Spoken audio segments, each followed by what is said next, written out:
Nous sommes le mercredi 16 mai, vous êtes nombreux à garder vos enfants aujourd'hui et nous sommes ravis de vous accompagner. C'est l'Instant R, un magazine où l'on parle pratique, bien-être, tendance grâce au reportage des différentes rédactions régionales de France 3.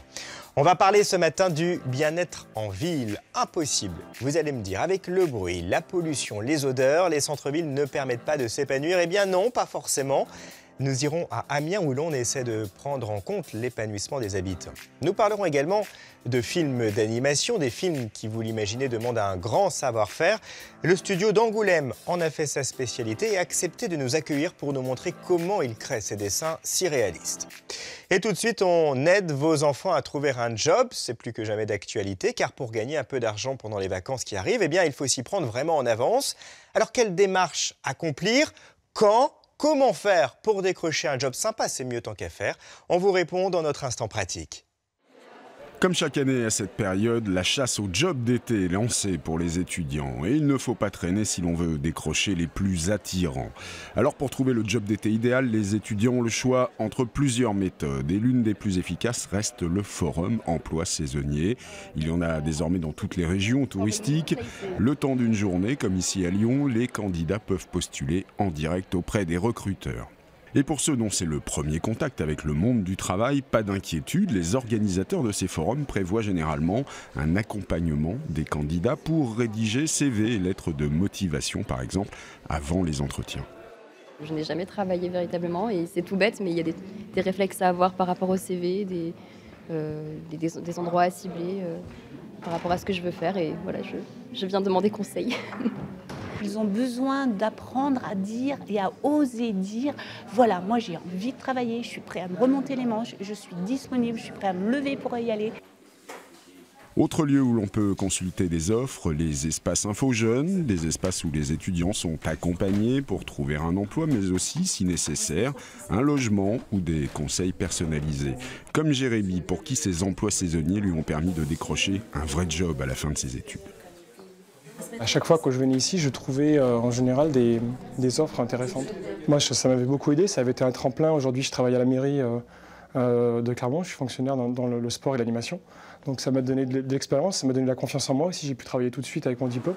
Et puis il y a évidemment de plus en plus de sites internet et d'applications qui proposent des offres, mais certains innovent, comme ces 3 lycéens de Fécamp qui ont créé un site de mise en relation entre les entreprises locales, principalement dans l'hôtellerie et la restauration, secteurs les plus consommateurs de saisonniers avec l'agriculture. Ici, plus de CV et de lettres de motivation, mais une vidéo de 90 secondes pour se présenter. Si un employeur est intéressé, la collaboration peut naître d'un clic. Ça nous permet de gagner du temps surtout, quoi. On peut passer un après-midi à faire du recrutement. Là, en 1 heure, on va pouvoir découvrir ce qu'ils proposent sur toutes les photos, les vidéos et autres. Donc ça va être super sympa, quoi. Eux sont allés encore plus loin en créant une plateforme sur le modèle d'Uber. Ici, pas de contrat pour 2 ou 3 mois, mais des missions ponctuelles et des étudiants qui ont tous le statut d'auto-entrepreneur. Je reçois une notification, une nouvelle mission à 200 mètres qui commence dans 1 heure, donc je candidate. À la fin de la mission, l'entreprise reçoit la facture de l'étudiant, il paye en ligne et en quelques clics, c'est réglé. Le statut auto-entrepreneur, il a des bénéfices pour cette cible étudiante parce que c'est très avantageux, il bénéficie de réductions de charges sociales qui ne sont pas négligeables, il garde ses avantages étudiants de sécurité sociale et il se professionnalise justement beaucoup plus facilement.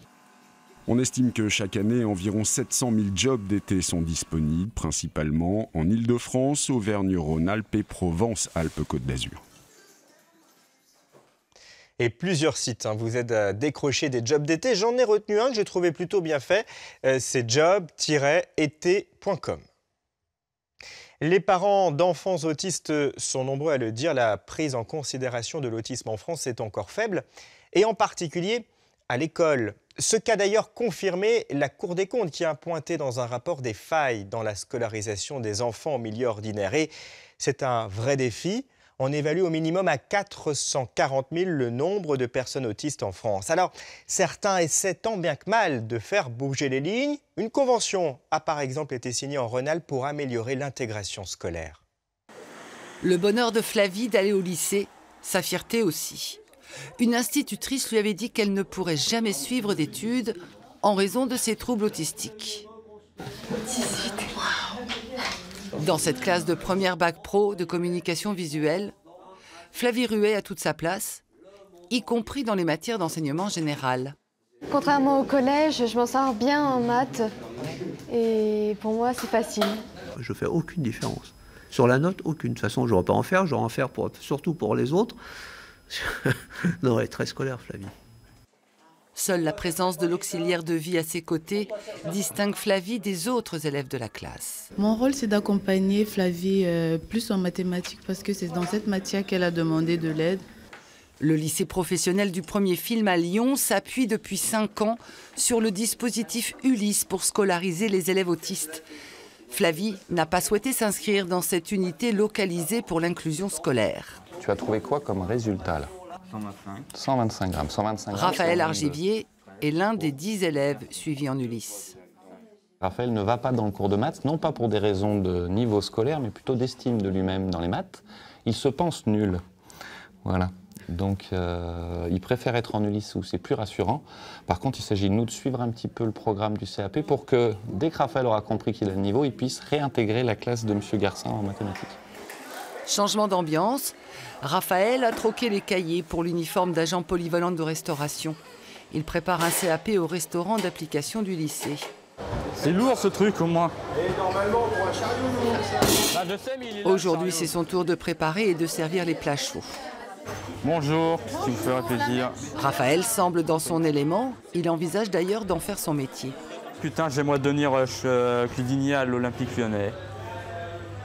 Pourquoi ? Parce que c'est mon club favori. Lorsqu'on a des élèves qui arrivent à obtenir un poste, à être à peu près autonomes, bon, parfois ils ont quand même toujours un peu besoin d'aide, la mission elle est accomplie.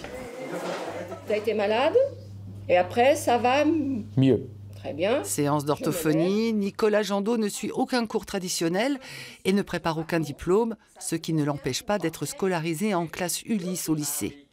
Passionné de cinéma, il se projette dans l'avenir. Quand je serai grand, je voudrais devenir star, que je suis acteur de film. Tu veux être acteur de film ? Oui.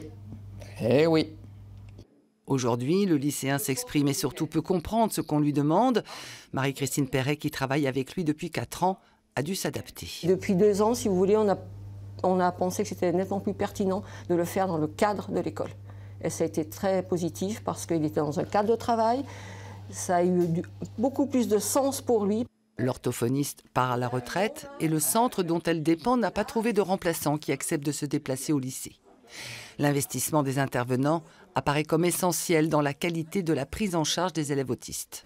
Un écueil que l'Éducation nationale reconnaît, c'est pourquoi le ministère vient de créer un nouveau diplôme.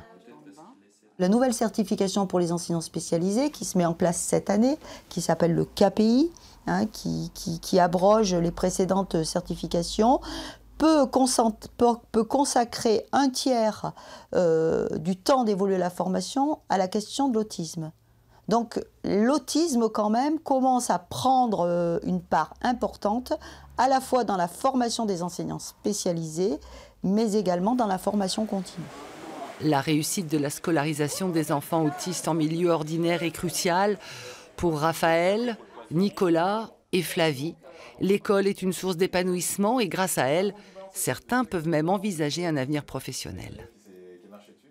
Et pour approfondir le sujet, autisme-espoir.org a publié un dossier sur l'intégration des autistes à l'école très intéressant. Je vous le disais tout à l'heure, bien-être et centre-ville, 2 notions qui semblent assez incompatibles. Plus des 3/4 de la population française habite en ville et la plupart dénoncent un univers bruyant, stressant. Et cette réalité, eh bien, les communes commencent tout juste à la prendre en considération, en privilégiant notamment les espaces verts et en prenant plusieurs initiatives assez intéressantes. C'est le cas notamment à Amiens. Amiens, 2e ville des Hauts-de-France. 132 000 habitants, au moins 35 000 personnes au volant d'une voiture chaque jour dans le centre. Une métropole qui travaille, circule, mange et dort. Le bien-être et la ville sont-ils compatibles? Nous avons posé la question à ceux qui la traversent. Qu'est-ce que c'est pour vous le bien-être? D'être heureux, de se sentir bien, d'être cool dans ses baskets, quoi, je dirais. Vous avez l'air d'être très zen. Oui, peut-être. Qu'est-ce qui fait ça? Il fait beau. Oui, alors ça, on ne peut pas toujours compter dessus. Et sinon, C'est une ville qui évolue, qui laisse de plus en plus de place aux piétons, au vélo aussi, donc à une forme de bien-être. C'est une slow attitude, voilà, c'est plus lent. Arrêtons-nous justement sur quelques-uns de ces atouts bien-être. D'abord, les espaces verts. Avec 58 mètres carrés de nature par habitant, Amiens se classe 10e de France selon l'Observatoire des villes vertes. Près d'un quart des rues sont bordées d'arbres ou de plantations. On trouve encore quelques fleurs annuelles, surtout en centre-ville, mais de plus en plus avec la disparition des produits phytosanitaires, la nature change de visage en ville. Est-ce qu'il y a une concurrence entre les espaces verts et l'activité dans une ville? Ah oui, plus que jamais. En fait, on prend de la place, donc on prend de la place au détriment du surface bâtie ou de surface circulée. L'enjeu, c'est d'avoir un équilibre le plus intéressant possible. C'est bien un choix politique, une décision politique de dire oui, il y a un intérêt collectif et il y a un intérêt pour les Amiénois d'avoir à cet endroit-là de l'espace vert. Par petites touches dans un cœur de ville, ou bien si l'on chemine jusqu'à son poumon, plus étendu, mêlé à l'eau, le vert est un service offert aux habitants, un lieu de vie, au même titre qu'une rue piétonne. Si je vous dis bien-être en ville, cet endroit-là où vous venez jouer, c'est ce qui vous viendrait en premier à l'esprit ou... Clairement. On se sent mieux. C'est notre lieu ici. C'est là où on dégage toutes nos émotions, on décompresse. On fait le vide. Difficile d'imaginer une ville sans parc, sans un endroit qui permette de sortir de son appartement. L'urbain a besoin d'air, son logement revoit ses priorités. À quelques kilomètres du parc, on construit 1500 logements à terme, 27 pour ce seul bâtiment. Du logement social, collectif, mais ouvert sur l'extérieur. On n'est plus dans les grandes barres qu'on va étirer à l'infini. On va morceler les choses, peut-être avoir des choses plus ou moins hautes, plus ou moins basses, et surtout pas créer de vis-à-vis, de tensions, multiplier au contraire les petits espaces extérieurs où les gens peuvent se retrouver dans l'intimité. S'il n'y a pas de problème de voisinage entre guillemets et notamment de bruit, eh bien ça facilite la vie des habitants, donc aussi du bailleur social. Donc je pense que tout le monde y a intérêt à ce que ce soit le mieux conçu possiblement. Retour en centre-ville. Bruit, pollution, stress. Vu de l'extérieur, la voiture serait l'ennemi du bien-être en ville. Le vélo serait-il la solution? Je peux vous dire que toute ma vie, moi par exemple, j'ai été travailler en vélo. Et il n'y a pas besoin d'aller le samedi, le dimanche dans les salles de sport. On a, je pense, une activité physique qui nous maintient en forme. Après, le bien-être aussi, c'est par exemple d'aller faire ses courses très facilement. Les cyclistes sont toujours garés à l'heure, sont toujours garés plus près et sont toujours à leur rendez-vous. Ça aussi, ça fait partie du bien-être. 50-50, ce serait la clé du bien-être dans une ville. Partager, parce que tout le monde n'a pas les mêmes besoins. Parce que quand on est nombreux, le bien-être, c'est prendre soin de soi et des autres. L'instant R, la quotidienne des régions, continue. Nous irons notamment dans le sud de la France, au Cap d'Antibes, un site au point de vue remarquable. Nous visiterons une maison imaginée par un homme pour sa femme. Une déclaration d'amour comme on n'en fait plus, qui a fait de cette demeure l'une des plus emblématiques du Cap. On fera une belle rencontre également avec un médecin généraliste le jour qui devient comédien humoriste la nuit. Et tout de suite, on découvre les secrets de fabrication des films d'animation. Des films plus vrais que nature qui connaissent un grand succès à chaque fois au cinéma. À Angoulême, des studios se sont spécialisés dans la réalisation de ces longs métrages un peu spéciaux. Ils utilisent notamment le motion capture pour rendre le dessin toujours plus vivant. Une séance de gym un peu spéciale sous le regard de 32 caméras. C'est plus un mouvement technique qui nous permet de saisir en fait toute la morphologie, la taille du comédien, puisque la motion capture c'est aussi un outil de mesure. Et donc ça nous permet de connaître exactement la longueur de ses bras, de ses jambes, où sont positionnées ses articulations. C'est pour ça qu'en fait on fait bouger toutes les articulations du comédien. Mais avant tout ça, il faut s'équiper. Une vingtaine de marqueurs sur le corps et ce drôle de casque sur la tête. On va en gros capturer chaque mouvement, par exemple les lèvres, les pupilles, même au niveau des narines, chaque petit mouvement, petit détail, ça va nous permettre comme ça après de donner un côté plus réaliste. Le studio d'Angoulême, Solid Anime, fait partie des 2 seuls en France à utiliser le motion capture optique, une technologie de pointe qui est aussi la marque de fabrique du film Cro-Blanc. chaque caméra capte dans sa vue le mouvement des marqueurs. Et grâce à de la triangulation, en fait, un peu comme les GPS des téléphones, on reconstitue le mouvement en 3 dimensions. On tourne vraiment avec des comédiens qui amènent aussi leur patte artistique au mouvement. Et puis sur un film comme Cro-Blanc, qui était quand même assez réaliste, ça donne vraiment de la véracité aux animations des personnages. Ce dessin animé long métrage est né à Angoulême, une ville devenue référence dans le domaine. Certaines productions comme Ma vie de courgette ou La Tortue rouge ont remporté des récompenses, des succès et une véritable économie. Pour l'animation, c'est une économie d'environ 24 millions d'euros en 2017. Donc c'est 24 millions d'euros qui ont été dépensés sur le territoire par les différents studios. 24 millions d'euros qui couvrent essentiellement des salaires de gens qui travaillent dans les différents studios qui sont installés sur nos territoires. Les studios travaillent avec les écoles avec les studios. Et du coup, toute cette économie fait qu'aujourd'hui, Angoulême est devenu un lieu naturel pour la production d'animation en France. Après Cro-Blanc sorti le 28 mars, le studio charentais a été retenu par James Cameron pour réaliser les effets spéciaux de la suite d'Avatar.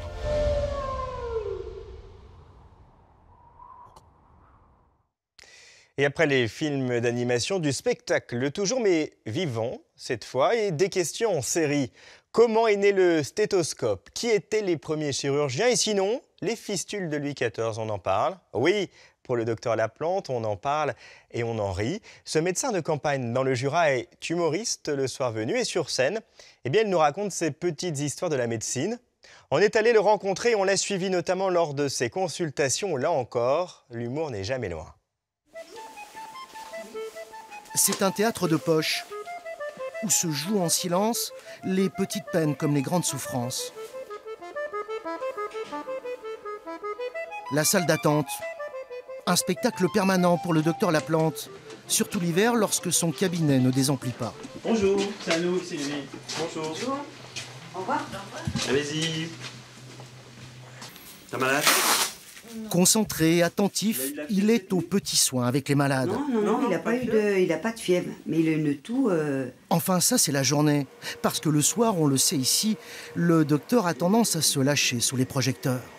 Tiers payant pour les mendiants, les génériques qui nous niquent, le Mediator qui nous fout la mort, le Levothyrox à coup de viandox, hein, les chirurgiens des bons à rien, les hôpitaux des zéros, et puis la Sécu qui nous le met dans le cul. Et puis quoi encore? Vous me décevez. Et vous aussi, vous me décevez. C'est bête, j'ai enlevé le mien, j'en avais. Le docteur Laplante s'inspire un peu de son quotidien, mais dans son spectacle, il raconte surtout quelques épisodes fameux de l'histoire de la médecine, à sa manière. C'est là qu'on va opérer le roi. Faut pas dévoiler avant. Regarde, il va être là, moi je suis face, le roi est donc censé être allongé et j'opère sa fistule en direct. Donc c'est pédagogique en fait. C'est pédagogique. C'est pédagogique. Charles-François de Tassy, chirurgien de Sa Majesté. Place, dans le divin fessier, un écarteur d'argent aux armes des Bourbons. Puis il enfonce son stylet dans le gras de l'abcès. Fouille et fouille. Ouvre tous les canaux et ses affluents. Découpe tout ce qu'il rencontre en petites lamelles, voire en petits lambeaux. En extrait encore une dizaine d'espèces de longs vers de terre, sanguinolents et purulents. Je me suis installé, j'ai bossé, et j'ai mis ça de côté, on va dire, pendant 15 ans. Je me rappelle avoir fait des colos comme moniteur, comme directeur de colo aussi.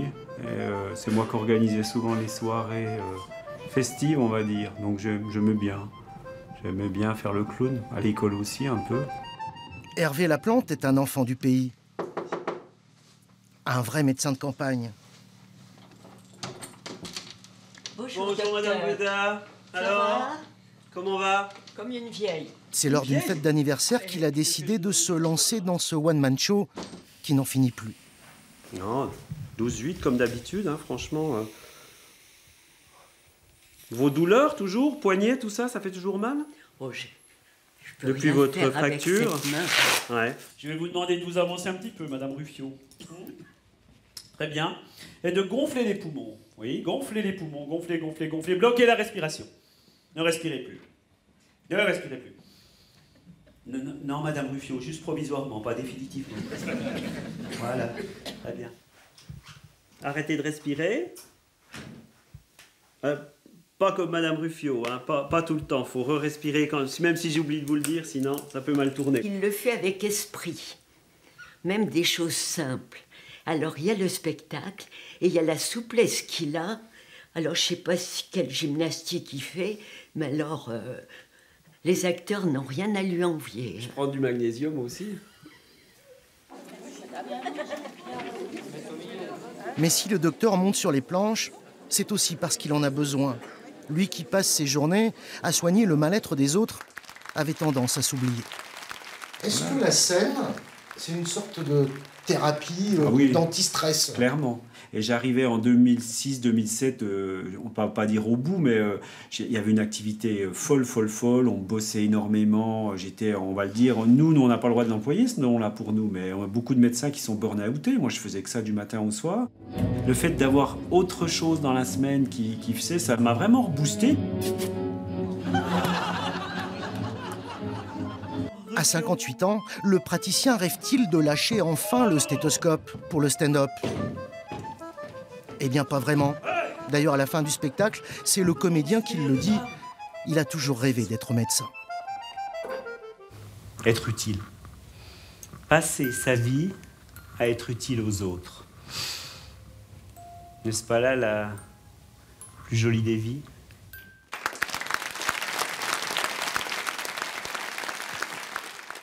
Et pour en savoir plus sur le docteur Laplante, rendez-vous sur culturebox.fr. Envie de prendre l'air de dépaysement? Eh bien, suivez-moi, on rejoint le Cap d'Antibes. Ce qui était autrefois une presqu'île rocheuse est devenu un site convoité. Il faut dire que le cadre est magique. Et au 19e siècle, un homme a voulu déclarer sa flamme à son épouse. Et comme il ne faisait rien à la légère, eh bien, il a tout simplement fait construire une demeure de rêve. Bah oui, pourquoi pas? Une maison qui a été offerte à la ville, elle est désormais ouverte au grand public. On y va. Comment imaginer que cet écrin de verdure a poussé sur un bout de rocher dénudé, choisi il y a 150 ans par un homme, pour y ériger la demeure de sa bien-aimée? C'est Charles Garnier, l'architecte des opéras, qui conçoit les plans de cette villa édifiée vers 1860. Le commanditaire s'appelle Hugh Hobloden, il était hollandais et amoureux transi de sa Cornélie.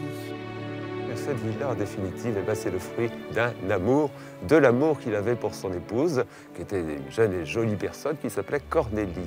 Et si ça vous dit quelque chose, l'anagramme de Cornélie, ça fait Hélène Rock. Et puis, vous savez que les histoires d'amour finissent toujours mal. Cornélie est parti, il a vendu la villa, et puis voilà. Pour la fin du 19e siècle, l'immense villa Hélène Rock est d'un grand confort et d'une modernité incroyable. Témoin cette salle de bain dotée d'une douche multigée d'époque. Une modernité accompagnée d'un luxe style pompéien tout aussi remarquable, à l'image de cette baignoire. Majestueuse et qui est sculptée, figurez-vous, en un seul bloc. En marbre de Carrare, donc tout le marbre a été apporté ici et a été travaillé ici. C'est avec les derniers propriétaires Louis Dudley et Hélène Beaumont que les lieux s'animent d'une vie intense.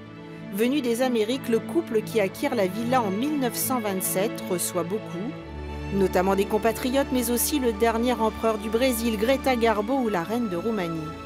Ainsi, les Beaumont donnent des fêtes dont on peut imaginer qu'elles ressemblaient à cette scène d'un film de Woody Allen, tourné ici même. C'est la fin quand même de la Première Guerre mondiale, donc les Américains viennent beaucoup ici, ils ont découvert, pendant la guerre, ils ont découvert effectivement la Côte d'Azur. Et puis pour eux, c'est un petit peu, c'est un Éden retrouvé, si vous voulez, l'Amérique très puritaine, etc., mais qui est très, très férue de culture européenne et particulièrement française. Donc ils reviennent en masse s'installer sur nos riverages. Cette propriété est aussi, surtout, un parc de 11 hectares complanté entre autres de pins, d'oliviers ou d'arbousiers. Par de discrets escaliers creusés dans la roche, les occupants de la villa pouvaient accéder à une plage à l'époque privée. Hélène Beaumont résida ici presque jusqu'à la fin de sa vie. Elle fit don de son paradis à la ville d'Antibes en 1982, en espérant que les visiteurs apprécieraient l'endroit autant qu'elle et son mari l'avaient aimé. Oui, c'est beau quand même. Allez, d'autres instants découvertes seront au programme demain. Instant pratique aussi. On parlera notamment des méthodes existantes pour lutter contre la phobie de l'avion. Avant les vacances d'été, on vous donnera plein d'astuces pour que vous puissiez décoller sans crainte. Allez, rendez-vous à 10h50. Très belle journée à vous. Tout de suite, c'est Midi en France.